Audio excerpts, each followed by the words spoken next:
इसमें हमने अगला नोट्स लिया है ऊर्जा घनत्व का। इस नोट्स में हमने ऊर्जा घनत्व की परिभाषा लिखी है और उसके साथ साथ उसका सूत्र उत्पन्न करने का प्रयास किया है।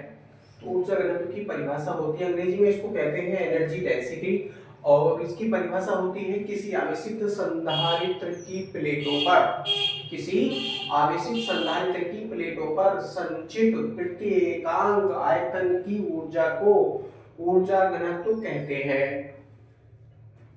परिभाषा दोबारा समझ लेंगे।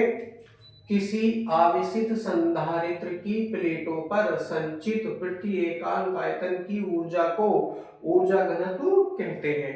अब इसका सूत्र उत्पन्न करने के लिए थ्योरी में लिखेंगे, माना किसी समांतर प्लेट वायु संधारित्र की प्रत्येक प्लेट का क्षेत्रफल कैपिटल A मीटर स्क्वायर तथा उनके बीच की दूरी d मीटर है, तब प्लेटों के बीच वैद्युत क्षेत्र में ऊर्जा, प्लेटों के बीच वैद्युत क्षेत्र में क्या कर रहे हैं, ऊर्जा याद कर रहे हैं। नए लाइन से लिखेंगे U = 1/2 epsilon 0 E square into AD। AD क्या है, ये इसका आयतन है, क्योंकि क्षेत्रफल गुणा दूरी करेंगे तो प्लेटों के बीच का जो मुक्त आकाश है, फ्री स्पेस है, उसका आयतन ये हो जाता है, मात्रक है जूल। मैंने नई लाइन से भी लिखा है, चूंकि प्लेटों के बीच आकाश का आयतन कितना हो जाएगा, AD मीटर की पावर 3 है। ये जो है ना 2, ये 1 के अपॉन वाला 2 है, ये d का स्क्वायर नहीं है, a into d क्या है, मीटर की पावर 3 है, यानी मुक्त आकाश का आयतन है।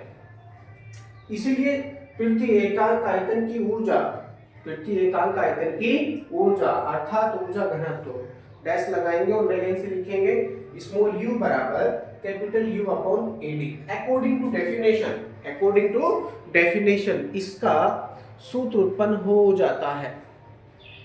अकॉर्डिंग टू डेफिनेशन इसका सूत्र उत्पन्न हो जाता है। इसका सूत्र ये भी है, यदि आप इतने पार्ट्स को देखेंगे, small u equal to capital U upon AD, ये भी ऊर्जा घनत्व का सूत्र है, लेकिन कैपिटल U के स्थान पर हम ये वाली वैल्यू को प्रयोग करेंगे तो एक नया सूत्र उत्पन्न होगा 1/2 epsilon 0 E square into AD upon AD।